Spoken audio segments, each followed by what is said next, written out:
All right, once again, there is an interesting topic to note. This is 2026, year 2026, January, early morning, the 6th day. And we are on our way toward midterm 2026. And there's some things that I would like to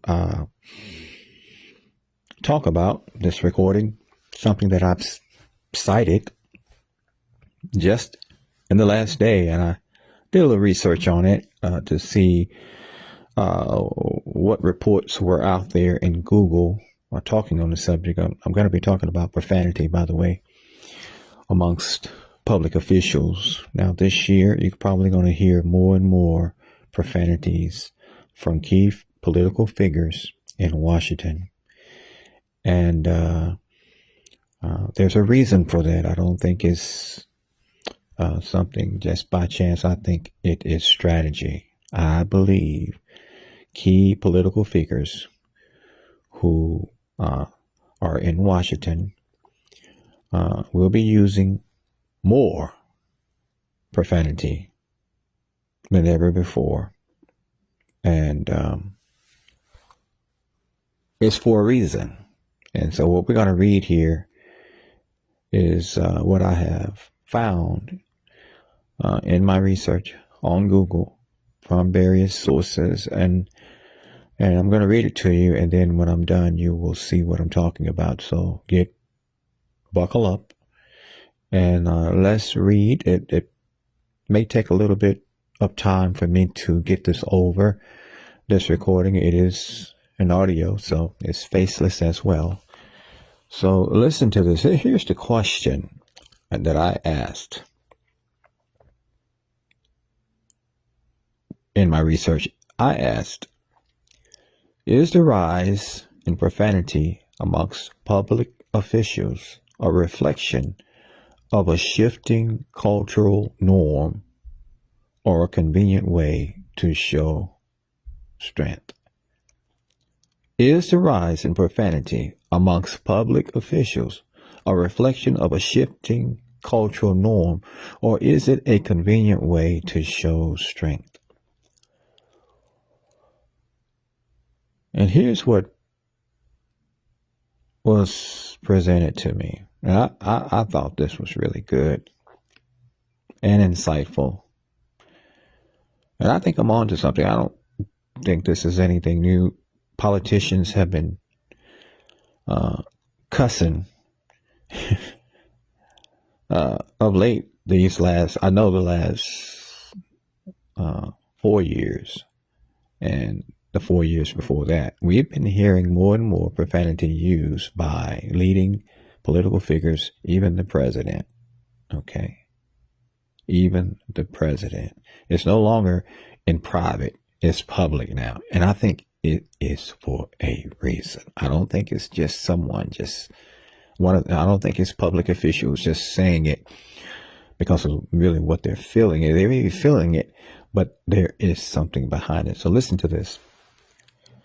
The rise in profanity among public officials in 2026 is attributed to both a shifting cultural norm and a deliberate strategic tool used to signal strength and authenticity. Strength and authenticity. Number one, recent data indicates a fundamental shift in the social, quote unquote, social contract regarding public language. And here's part, that was A. Here is B. Younger demographics are significantly more accepting of profanity. As of late, 2025, only 26% of 18 to 34-year-olds reported being bothered by cursing, compared to 68% of those over 65. Western society has experienced a long-term trend toward informalization, where strict norms around manners and emotional expression have loosened. Increased public acceptance has grown by an estimated 23% over the last decade, with profanity now common in workplace leadership and mainstream media. Beyond cultural shifts, officials use profanity as a calculated political instrument. Politicians use sharp language to appear unscripted and more relatable to working class voters. I just heard two politicians on yesterday curse publicly while they were giving their speech. And this is what led me to do this research. Let's continue. Profanity serves as a tribal marker, signaling group membership and intensifying emotional loyalty among supporters. So see, this is strategic. This is just not, you expressing yourself.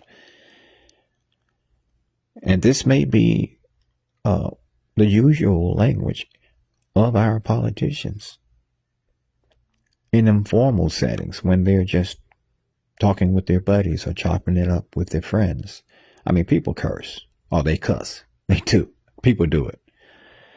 It is not my weakness. Okay. I can get pretty upset, but I'm controlled. In other words, I can't bring myself to curse because to me, it's a sin. And I think the Bible warns against unwholesome speech. Actually, the Bible condemns unwholesome speech. So if you're a Christian and you are a cussing Christian, I'm not saying you're not saved. You just need to be delivered.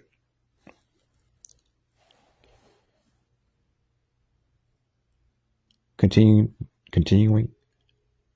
Strategic cursing is used to demonstrate deep anger or testicular fortitude. In other words, you got balls.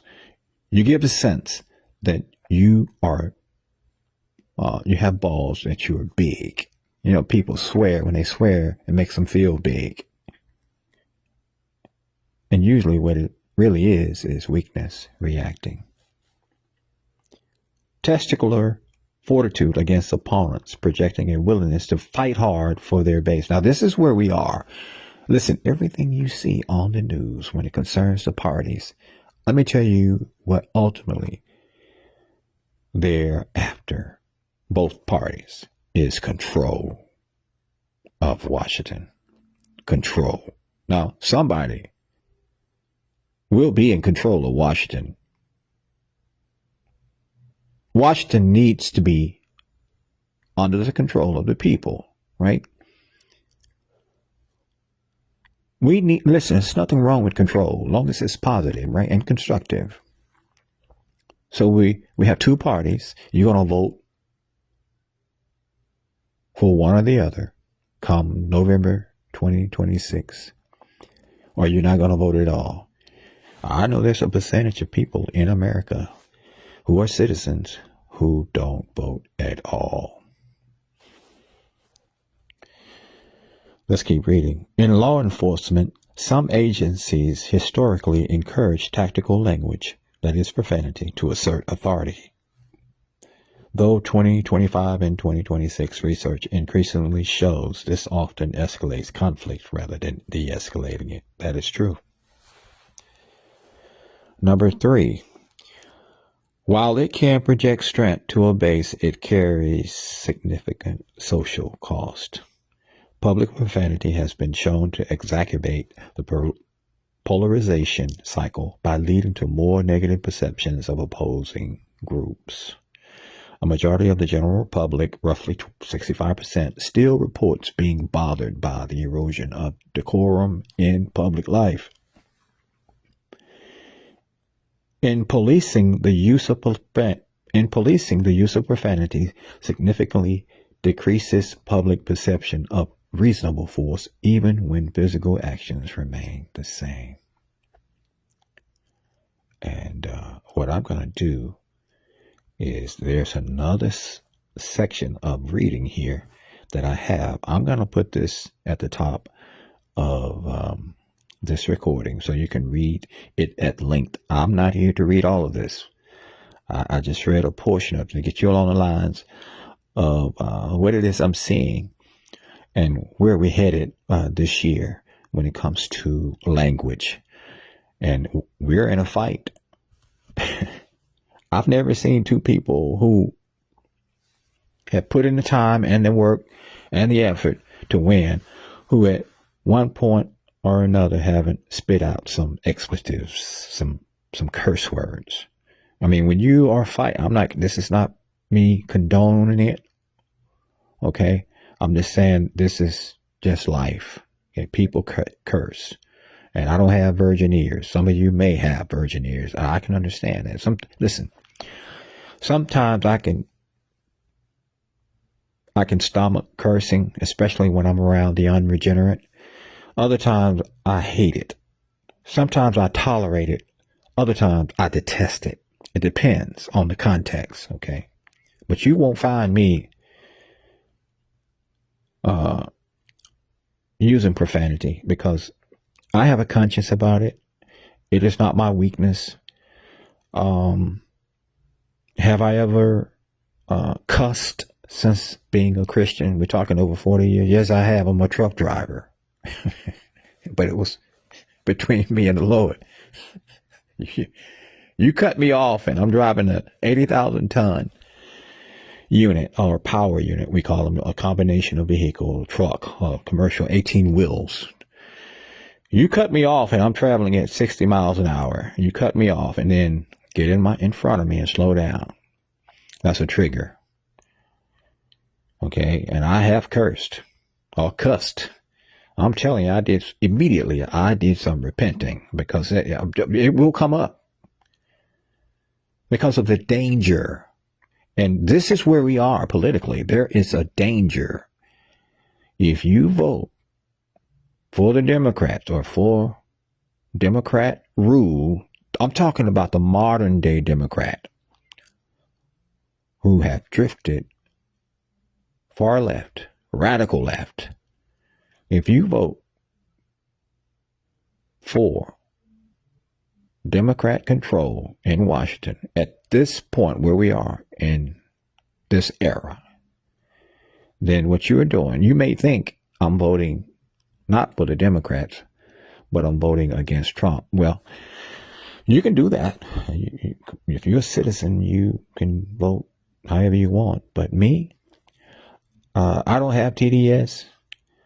I know Trump can be irritating sometimes with what he says and the airs that he has about himself. You know, he have airs. He exude. Some people say narcissism, and I'm just saying I'm not here to tear the president down. I'm telling you, he's doing, in my opinion, he's doing a lot of good for the country. I think it's the people on the other side during this season of election who are trying to tear him down, and I think it's going to ultimately result in their loss. This is what happened 2024 Facebook. The other side, the Democrats, don't have any ideas. Their only strategy is attacking Trump. Okay? They don't have any ideas when it comes to running this economy and growing our economy in a way that will benefit you as an American citizen and make you feel good about your country. Now, if you don't love your country and you're just here and you don't care to vote, you're not useful. And you are riding the system. In other words, you're benefiting off of other people's hard labor who are actually putting in the effort to try to get politicians in office, both local, state, and government. You're benefiting off of decisions that other people, through their blood, sweat, and tears, have made the effort to get out and try to encourage others to get out. Listen, your vote matters. And you think, well, just me and my three and close the door, no one else. No, this is eventually going to affect you with where we are in society today. We have radicals wanting to take control of Washington. Islam, the rise of Islam. See, some of you don't keep up with all of this because you're too busy in your own world. And this is where we are in society. Everyone is for self. And I understand it's rough out there.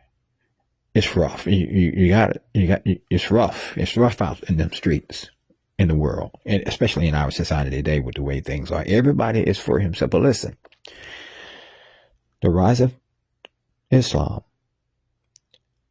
is on our soil. Sharia law is on our soil. Socialism, like never before, is in our government. And listen, they want to take away your freedoms. They want to control you. They want to take your money, all your hard-earned money, and use it to give it out to other people. And government was never set up to be a welfare program. Okay?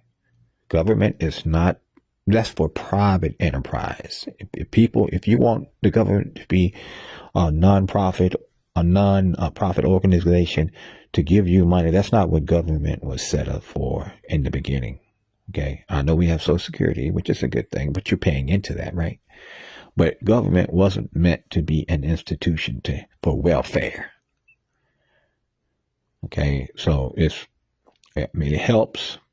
There are people who struggle and they go to welfare for temporary purposes. But some have made it a permanent abode. And this is where Democrats are. Their objectives are to give out free stuff and place on a pedestal charming people who have attractive personality, like Obama and the Governor Gavin Newsom out there in California. All these people, Harris, they're all, they have personality. Everybody has a personality, right? I'm talking about Democrats love personality. And you can have personality, but no substance. You're not getting anything done. What are you going to do then? You as a voter, if you just love someone with charm and personality, but yet they have no substance as far as getting stuff done, then what good is it? So, also, free stuff. This is what the Democrat Party is running on. Personality. I heard a political commentator say this. Personality, charm, Trump derangement, and free stuff. That's all the Democrats have to offer. Free stuff, Trump derangement, and personality. And they know how to get to your feelings. But they don't they have ideas, but they are unproven, untested. Well, they are tested, and they are proven and tried. Failed ideas. They have ideas, but they're failed ideas. Democrats for the last 60 years. You look at all these cities like Washington, D.C., and Maryland, and Detroit, and Chicago. A lot of these cities that are managed by Democrats are poor economically. So I'm voting sensibly come November 2026, and I'm just trying to encourage others. Now, some of you are going to stick with your the party that you support. That's fine. I'm not talking to you. But those of you who are riding the fence, who really don't know who you're going to vote for, I'm just telling you, every move each party makes is to get you to think a certain way. And if you love your country, and you believe that this current administration is actually making the right decision, though some of them are not short term. Some of them are long term. If you can ride it out, you're going to see in the next 4 years, if you stick with the current administration and their policies, things are going to be better for our country. Okay?